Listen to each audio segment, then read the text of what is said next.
আল্লাহ আমার রব, এই রবি আমার সব, দমে দমে তন মনে তারি অনুভব।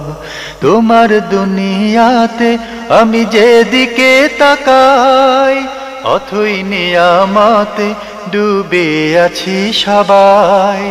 পাক পাখালির গানে শুনি তসবিহ কালো রব, তসবিহ কালো রব। আল্লাহ আমার রব, এই রবি আমার সব। আসসালামু আলাইকুম প্রিয় দর্শক, আপনারা যারা দেশে আছেন প্রবাসে, সবাইকে জানাই মাহে রমজানের শুভেচ্ছা। শুরু হলো পবিত্র রমজান উপলক্ষে এনটিভি আয়োজিত এবং লাভ হলো নিবেদিত লাইভ অনুষ্ঠান আপনার জিজ্ঞাসা। আপনাদের সাথে আছি আমি জয়নুল আবেদিন আজাদ, আর আপনাদের মনে জায়গা প্রশ্নের জিজ্ঞাসার সরাসরি জবাব দিচ্ছেন বিশিষ্ট আলেম ডক্টর মোহাম্মদ সাইফুল্লাহ। আসসালামু আলাইকুম ওয়া রাহমাতুল্লাহি ওয়া বারাকাতুহু। প্রিয় দর্শক, আমাদের আজকের প্রাসঙ্গিক আলোচনার বিষয় রমজানে দান সাদাকা। চলুন তাহলে জিজ্ঞাসার আলোকিত ভুবনে আমরা প্রশ্ন নিচ্ছি। আসসালামু আলাইকুম। প্রিয় দর্শক, আপনার পরিচয় দিয়ে প্রশ্ন করুন। আসসালামু আলাইকুম হুজুর। জি, আমার প্রশ্ন হলো, নামাজের সালাম ফেরানোর আগে যে আমরা দোয়াটা পড়ি, যে আল্লাহুম্মা ইন্নী আউযু বিকা মিন আযাবিল কবর, ওই দোয়াটা কি তো সেজদায়ও কি এটা পড়া যাবে নাকি, এবং মাঝে মাঝে এমনিতেই আমরা এমনি পড়তে পারবো নাকি? তো এমনি চলাফেরার সময় একটি দোয়াটার অর্থটা ভালো, এই জন্য পড়তে পারবো নাকি, আর সেজদায় পড়তে পারবো নাকি? সালাম ফেরানোর আগে তো পড়ি। আর আরেকটা প্রশ্ন হলো যে আল্লাহকে আমরা কি যে আপনি করে সম্বোধন করবো না তুমি করে বললে চলবে আর কি? তুমি করে বলতে ইচ্ছা করে আর কি, যে আপনি করে বললে কেমন যেন এই লাগে, মানে কোনটা ভালো হয় একটু বলবেন? কাকে আপনি বলবেন? আল্লাহকে, আল্লাহ সুবহানাহু। জি জি, ধন্যবাদ আপনাকে। দুটি প্রশ্ন করেছেন। আল্লাহুম্মা আউযু বিকা, এই দোয়াটি কি সিজদা করতে পারবেন? হ্যাঁ, সিজদায় দোয়া করতে পারবেন। আল্লাহুম্মা ইন্নী আউযু বিকা মিন আযাবিল কবর ওয়া ফিতনাতিহি, এবং আল্লাহুম্মা ইন্নী আউযু বিকা মিন ফিতনাতিল মা'সিম ওয়াল মাগরাম, আল্লাহুম্মা ইন্নী আউযু বিকা মিন শাররি ফিতনাতিল মাসিহিদ দাজ্জাল, আল্লাহুম্মা ইন্নী আউযু বিকা মিন শাররি ফিতনাতি আদ-দুনিয়া, আল্লাহুম্মা ইন্নী আউযু বিকা মিন ফিতনাতিদ দাইন। এই যে দোয়াগুলো আছে, মানে যেগুলো ইস্তেআজা রয়েছে, আর ইস্তেআজাতু মিনাল আরবা বলা হয় তাকে, চারটি জিনিস থেকে আল্লাহ রাসূল সাল্লাল্লাহু আলাইহি ওয়াসাল্লাম সালাতের মধ্যে ইস্তেআজা করতেন। তাআওয়াজু বিল্লাহি মিনাল আরবা, তোমরা চারটি জিনিস থেকে আল্লাহ রাব্বুল আলামিনের কাছে আশ্রয় প্রার্থনা করো। এটি আপনি সালাম ফিরানোর আগেও করতে পারবেন, সিজদাও করতে পারবেন, আর অন্য যে কোনো সময় দোয়া করতে পারবেন। এই দোয়াটি রাসূলুল্লাহ সাল্লাল্লাহু আলাইহি ওয়াসাল্লামের ব্যাপক অর্থবোধক যে দোয়াগুলো রয়েছে তার মধ্যে একটি। সুতরাং এটা যে কোথাও করতে পারবেন এবং খুবই গুরুত্বপূর্ণ দোয়া। আরেকটি প্রশ্ন করেছেন, আল্লাহকে কি আপনি বলবেন না তুমি বলবেন? আল্লাহ সুবহানাহু ওয়া তাআলার শানে মূলত সম্মানের শব্দ আপনিটাই প্রযোজ্য, আপনিটাই সম্মানের শব্দ এবং সেটাই প্রযোজ্য। কিন্তু যদি কেউ মানে ভালোবাসার জায়গায় তুমি শব্দ ব্যবহার করেন, এটা নাজায়েজ বা নিষিদ্ধ বিষয় নয়। তবে তুমি শব্দটা সম্মানের শব্দ নয়, তুমি শব্দটা অনেকটা ভালোবাসার শব্দ, আন্তরিকতা, অন্য ধরনের শব্দ। কিন্তু আল্লাহ তাআলার মর্যাদার সাথে, শানের সাথে আপনি শব্দটাই বেশি প্রযোজ্য, কারণ আল্লাহ তাআলার মর্যাদাটা সকল কিছুর ঊর্ধ্বে। আমরা জানলাম বিষয়টি সম্পর্কে। প্রিয় দর্শক, গতকাল আমরা একটি প্রশ্ন মিস করেছি, সেটা এরকম ছিল, ঈদের নামাজে যে আমরা তাকবীরে তাহরিমাত হাত বাঁধি, এরপরে তাকবীরের সময় যে আবার অনেকে হাত তোলেন, হাত ছেড়ে দেন, এ বিষয়ে মাসালাটা আসলে কি? তাকবীরে তাহরিমার সময় যেভাবে হাত উঠাবে, ঠিক অন্য তাকবীরগুলোর সময়ও হাত উঠাবে, এটাই বিশুদ্ধ বক্তব্য। আলেমদের ইখতিলাফ রয়েছে, কেউ কেউ বলেছেন হাত উঠাবে, কেউ কেউ বলেছেন হাত উঠাবে না, শুধু তাকবীরগুলো দেবে। কিন্তু বিশুদ্ধ বক্তব্য হচ্ছে অন্য তাকবীরের সময় হাত উঠাবে। আর হাত কিয়ামের সময় হাত বাঁধা হচ্ছে সুন্নাহ, সুতরাং হাত ছেড়ে দেওয়ার যে মাসআলাটি, এটি গলত। দেখা যায় যে অনেকে তারা হাত উঠান কিন্তু হাত ছেড়ে দেন। হাত ছেড়ে দেবে না, বরং হাত বাঁধবে অথবা রাখবে, এটাই বিশুদ্ধ বক্তব্য। অতিরিক্ত তাকবীরের সময় হাত তুলবে, ছাড়বে না, হাত বাঁধবে, হাত তুলে আবার হাত বাঁধবে। জি জি, আমরা জানলাম মাসআলাটি সম্পর্কে। প্রিয় দর্শক, আমরা নতুন প্রশ্নে যাচ্ছি। আসসালামু আলাইকুম, পরিচয় দিয়ে প্রশ্ন করুন। ওয়ালাইকুম আসসালাম। জি জি বলুন, আমরা পরিচয় দিয়ে প্রশ্ন। আমি পাবনা থেকে সেলিম বলছিলাম। জি বলুন। জি, ওই আমি বাড়ি বিক্রি করে, বসত ভিটা বিক্রি করে কিছু টাকা রাখছি, ওই বাড়ি আবার নতুন করে বাড়ি করব। তো এখন ওই টাকার উপরে কি আমাকে কোনো টাকা দিতে হবে? আর কোনো প্রশ্ন আছে? জি না, জি না। 1 বছর হয়েছে জি জি। যে টাকা বিক্রি করেছে, বাড়ি বিক্রি করেছেন, টাকার বয়স কি 1 বছর হয়েছে? জি জি জি। 1 বছর হয়েছে। জি, ধন্যবাদ। 1 বছর হয়েছে, তাহলে আপনাকে টাকা দিতে হবে, যেহেতু আপনার কাছে ক্যাশ টাকা 1 বছর অলসভাবে রয়ে গিয়েছে। আপনি এর জন্য সঞ্চিত এই টাকার উপর নিসাব পরিমাণ হলে জাকাত দেবেন। যদি উনি টাকা দিয়ে বাড়ি করার নিয়ত করেছেন, নিয়ত যেটা করুক না কেন, টাকা তো টাকা থাকলে বাড়ি করলে জাকাত হলে দিতে হবে। জি জি। আমরা জানলাম বিষয়টি সম্পর্কে। প্রিয় দর্শক, নতুন প্রশ্নে যাচ্ছে। আসসালামু আলাইকুম, পরিচয় দিয়ে প্রশ্ন করুন। লাইনে আছেন? প্রিয় দর্শক, লাইনে থাকলে আপনার পরিচয় দিয়ে প্রশ্ন করুন। নামাজে হায়া কেন? জি, আসসালামু আলাইকুম, আমি গাজীপুর থেকে বলছি। জি, ওয়ালাইকুম আসসালাম। নামাজে দুটি প্রশ্ন। নামাজে হাই আছে কেন? নামাজে হাই তুলি আমরা, হাই তোলা। হ্যাঁ হ্যাঁ, হাই আছে কেন? অতিরিক্ত হাই আসলে করণীয় কি? জি, আর কোনো প্রশ্ন আছে? একাধিক। ধন্যবাদ আপনাকে। নামাজে হাই আসে কেন, আর হাই আসলে করণীয় কি? ধন্যবাদ আপনাকে। রাসূলুল্লাহ সাল্লাল্লাহু আলাইহি ওয়াসাল্লাম হাদিসের মধ্যে ইরশাদ করেছেন, আত-তাসাউ মিনাশ শাইতান। হাই আসাটা এটা শয়তানের পক্ষ থেকে। সুতরাং এটা শয়তানের পক্ষ থেকে যদি সালাতে কোনো ব্যক্তিকে কোনোভাবে ডিস্টার্ব করার জন্য চেষ্টা করে, তাহলে এই ধরনের হাই আসে নামাজের মধ্যে। যিনি অলসভাবে সালাতে দাঁড়ান, তিনি মূলত হাই বা এই ধরনের শয়তানের স্কোপের মধ্যে পড়ে যান। শয়তান তাকে অমনোযোগী করার জন্য, মানে একদিক থেকে না একদিক থেকে সুযোগ নেওয়ার জন্য চেষ্টা করে। তখন শয়তান তাকে অমনোযোগী করার জন্য এই দিকে সুযোগ নেয়, তাকে হাই দিয়ে তাকে আক্রান্ত করে এবং সে বারবার হাই তোলার জন্য চেষ্টা করে। যদি এমন কিছু হয় থাকে, কোনো ব্যক্তির সালাতে হাই আসার প্রবণতা বেশি, তাহলে তিনি এক্ষেত্রে যেটি করণীয় সেটা হচ্ছে তিনি মনে মনে ইস্তেআযা বিশ শয়তান, শয়তানের কাছে, আল্লাহ তাআলার কাছে শয়তান থেকে আশ্রয় প্রার্থনা করবেন। সেকেন্ডলি, এটি হাদিসের মধ্যে আসেনি, এটি আলেমদের আমল থেকে প্রমাণিত হয়েছে, তিনি উজু করে নেবেন, তিনি আবার পরিপূর্ণরূপে উজু করে নেবেন। আমরা জানলাম বিষয়টি সম্পর্কে। প্রিয় দর্শক, নতুন প্রশ্নে যাচ্ছি। আসসালামু আলাইকুম, পরিচয় দিয়ে প্রশ্ন করুন। হুজুর, আমি মাসুম, কুমিল্লা ধর্মপুর থেকে।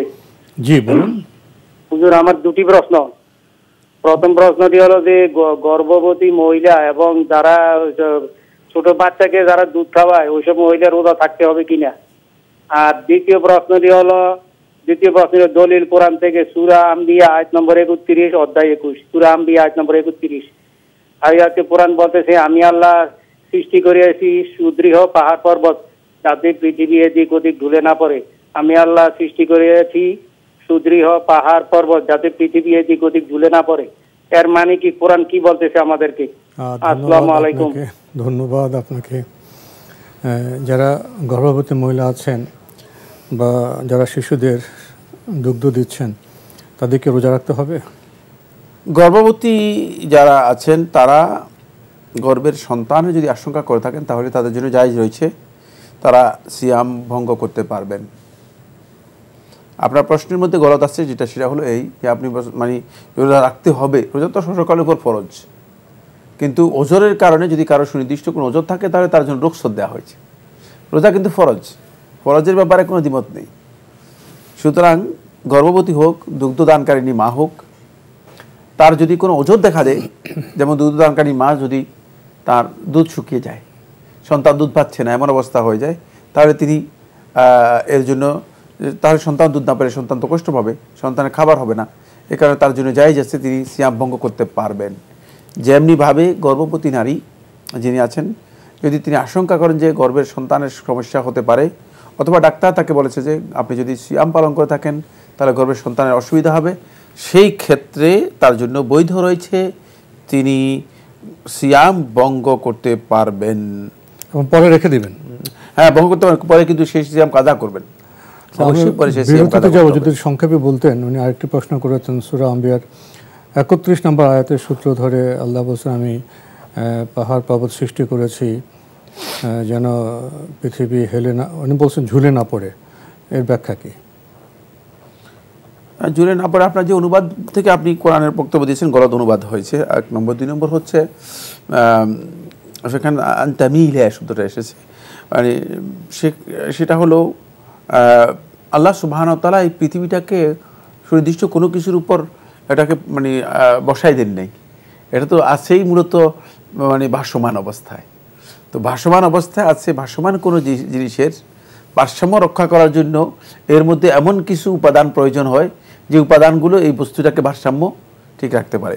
এই বস্তুর মানে উপাদানগত দিক থেকে ভারসাম্য রক্ষা করার জন্য আল্লাহ সুবহানাহু ওয়া তাআলা পৃথিবীর বিভিন্ন জায়গায় পেরেকের মতো করে পাহাড়গুলোকে বসিয়ে দিয়েছেন। পাহাড় তো উপরে চাইতে নিচে বেশি, আর জি জি, এই জন্য পাহাড়গুলোকে বসিয়ে দিয়েছেন যাতে করে এই ভাসমান বস্তুটি মানে কোনো না কোনো দিকে ঝুঁকে না পড়ে। ঝুলে পড়াটা তো বলবো ঠিক নেই, হেলে না পড়ে, ঝুঁকে না পড়ে, জি, কাত না হয়।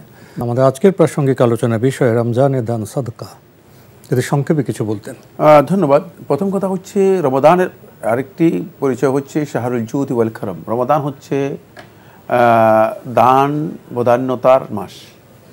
এই মাসে আল্লাহর বান্দাগণ অধিক পরিমাণে দান খায়রাত করবে, দান সদকা করবে, কারণ এর ফজিলত, সময়ের ফজিলতের কারণে এই মাসের দানের ফজিলত অনেক বেশি।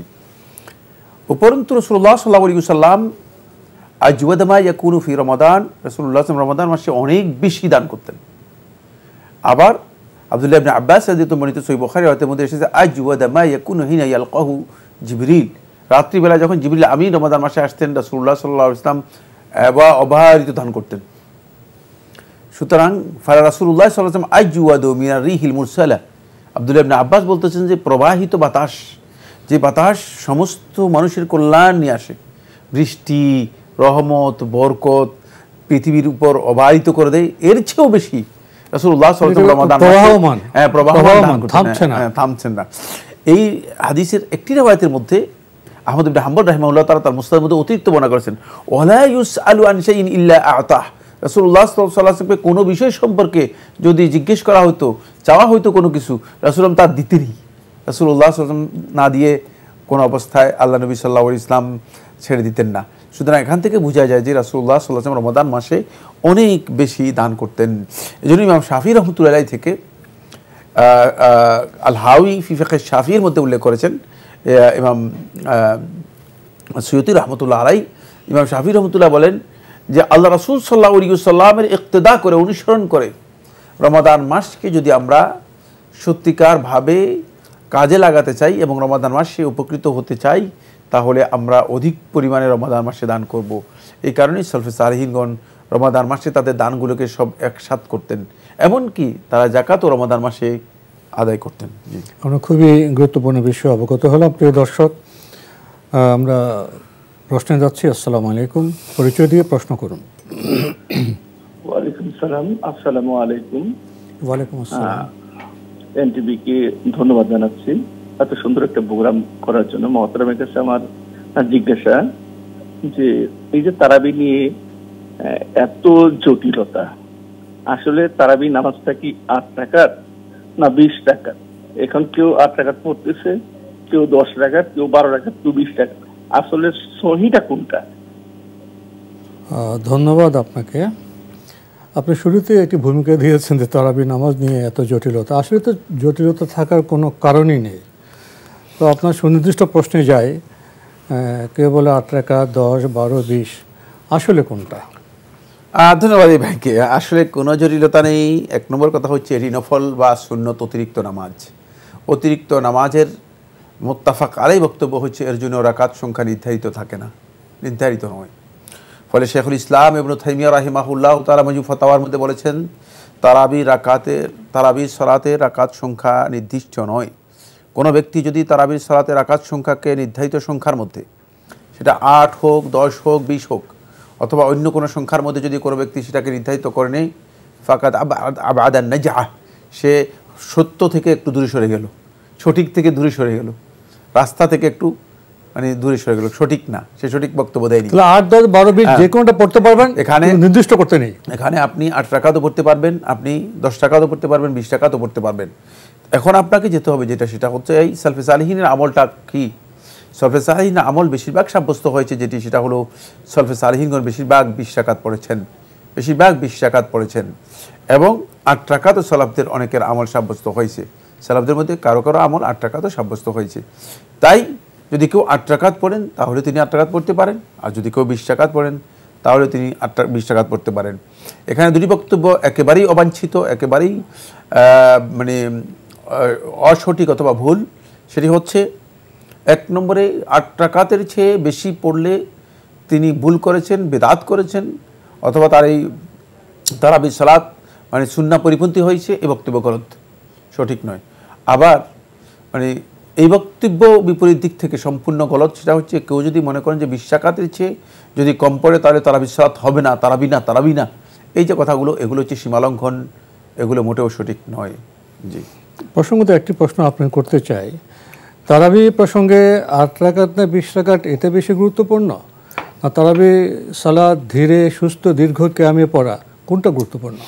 তারাবির সালাত হচ্ছে রাতের সালাত। রাতের সালাতের মূল বিষয় হচ্ছে যেটি, সেটা হলো কতক্ষণ কিয়াম হলো। যদি 2 রাকাতে তিনি মানে এশার থেকে আরম্ভ করে ফজর পর্যন্ত কিয়াম করেন তাহলে তার সালাত হয়ে গিয়েছে, এবং এটি ওই 8 রাকাত নয়, 100 রাকাতের চেয়ে উত্তম।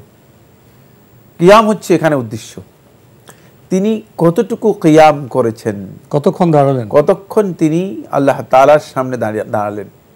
কারণ এটা এই কিয়ামকে শেখুল ইসলাম ইবনুল কাইয়িম রাহিমাহুল্লাহ তাআলা বলেছেন এটি হচ্ছে আল্লাহ তাআলার সামনে দাঁড়ানো। সুতরাং আল্লাহ তাআলার সামনে দাঁড়ানোটা তার কতক্ষণ হয়েছে এটা ইম্পর্টেন্ট বেশি রাকাতের চেয়ে। শুধুমাত্র ফরজ সালাতগুলো রাকাত সংখ্যা নির্দিষ্ট, এর মধ্যে কম বেশি করা জায়েজ নেই। প্রশ্ন নিচ্ছি। আসসালামু আলাইকুম, পরিচয় দিয়ে প্রশ্ন করুন। ওয়ালাইকুম সালাম। জি, আমি মাসুম বলছি উত্তরা থেকে। জি বলুন। যে আমার কোশ্চেন হচ্ছে, হাদিসে আমি পেয়েছি যে আল্লাহ সর্বপ্রথম সৃষ্টি করেছেন কলম, আবার অনেক বক্তা বলেন যে আল্লাহ সর্বপ্রথম সৃষ্টি করেছেন হযরত মুহাম্মদ সাল্লাল্লাহু আলাইহি সাল্লামের নূর। এখন সঠিক বক্তব্য কোনটা এটা একটু জানতে চাই। আর আরেকটা প্রশ্ন হচ্ছে, কেউ মারা গেলে মাহরাম ছাড়া অন্য কেউ দেখতে পারবে না, স্বামী স্ত্রীকে দেখতে পারবে না, স্ত্রী স্বামীকে দেখতে পারবে না, এরকম একটা বিষয় শুনে এটা কতটুকু সত্যি? ধন্যবাদ আপনাকে, আপনি খুবই গুরুত্বপূর্ণ দুটি প্রশ্ন করেছেন। আপনার প্রথম প্রশ্ন, আপনি হাদিসের কথা উল্লেখ করেছেন প্রথম সৃষ্টি আল্লাহর কলম, এবং কেউ কেউ বলছেন প্রথম সৃষ্টি রাসূলের নূর, কোনটা সঠিক? হ্যাঁ, ধন্যবাদ। সহিহ হাদিসের মধ্যে এসেছে আউয়ালু মা খালাকাল্লাহুল কলম, আল্লাহ তাআলা সর্বপ্রথম কলমকে সৃষ্টি করেছেন। আর যারা বলে থাকেন যে আল্লাহ তাআলা সর্বপ্রথম নূর সৃষ্টি করেছেন অথবা রাসূলুল্লাহ সাল্লাল্লাহু আলাইহি ওয়াসাল্লাম নূরকে সৃষ্টি করেছেন, এখানে কোনো হাদিস নেই।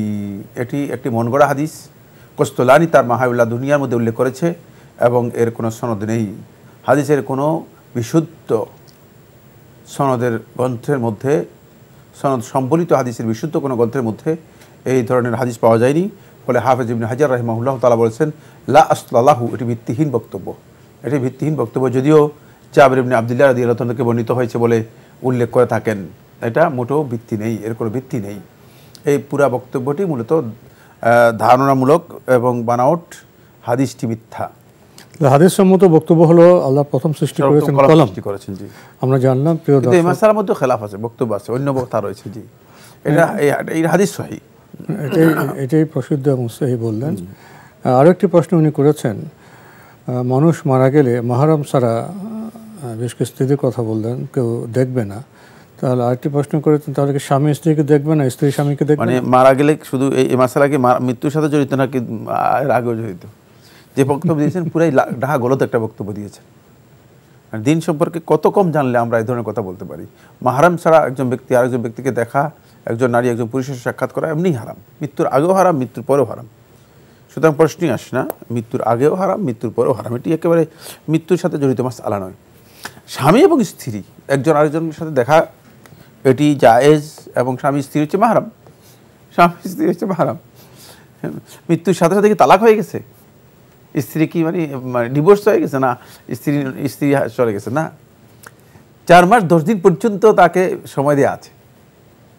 4 মাস 10 দিন তার জন্য হারাম, অন্য কোথাও বিয়ে বসতে পারবে না। সুতরাং সে অবশ্যই স্ত্রী হয়ে গিয়েছে। 4 মাস 10 দিন পরে সে অন্য কোথাও বিয়ে বসলে তার জন্য বৈধ। কিন্তু এই স্বামী থেকে তার মাহরামিয়ত শেষ হবে 4 মাস 10 দিন পরে। 4 মাস 10 দিন তাকে এখানে অবশ্যই স্বামীর অধীনে। আমরা শেষের দিকে একেবারে। সুতরাং মানে স্বামী স্ত্রীকে দেখতে পারবে, স্ত্রী স্বামীকে দেখতে পারবে। ফাতেমা রাদিয়াল্লাহু তাআলা আনহা, আলী রাদিয়াল্লাহু তাআলা আনহু এই দুইজনই মানে পরস্পর মানে ছিলেন। তখন ফাতেমা রাদিয়াল্লাহু তাআলা আনহার আবদার ছিল যে আমি মারা গেলে আলী ইবনে আবি তালিব রাদিয়াল্লাহু তাআলা আমাকে গোসল দেবেন। ফলে ফাতেমা রাদিয়াল্লাহু তাআলার মৃত্যুর পরে আলী ইবনে আবি তালিব রাদিয়াল্লাহু তাআলা তাকে গোসল দিয়েছেন। আমরা জানলাম প্রিয় দর্শক, স্বামী স্ত্রী স্বামীকে দেখতে পারবেন। শেষের দিকে একেবারে আমরা একটা প্রশ্ন নিচ্ছি। আসসালামু আলাইকুম, পরিচয় দিয়ে প্রশ্ন করুন। আসসালামু আলাইকুম। ওয়ালাইকুম আসসালাম। আমি বরিশাল থেকে বলছি, আমার একটা প্রশ্ন। বলুন বলুন। আমার 2টা বাড়ি আছে, যে টাকা পাই তা দিয়ে আমার ছেলে মেয়ে লেখাপড়া খরচ চালাই, এবং আমার কোনো থাকে না, ব্যালেন্স থাকে না, তাতে কি আমার যাকাত হবে? ও, ব্যালেন্স থাকে না? না, ধন্যবাদ আপনাকে।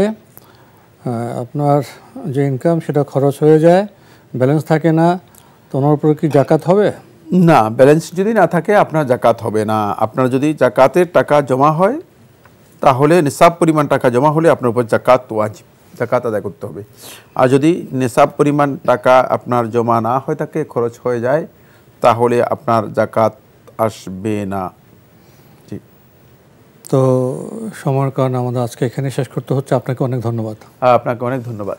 প্রিয় দর্শক, আপনারা আমাদের অনুষ্ঠান এনটিভি অনলাইনেও দেখতে পারবেন। ভিজিট করুন www.ntvbd.com। এছাড়া ইউটিউবে এবং আমাদের ভেরিফাইড ফেসবুক পেজে অনুষ্ঠান দেখতে পারবেন। দেখা হবে ইনশাআল্লাহ আগামীকাল একই সময়ে। মহান আল্লাহ আমাদের সবাইকে নিরাপদে রাখুন, রাখুন শান্তিতে। আসসালামু আলাইকুম। আল্লাহ আমার রব, এই রবি আমার সব, দমে দমে তুন মনে তারি অনুভব। আল্লাহ আমার রব, এই রবি আমার সব।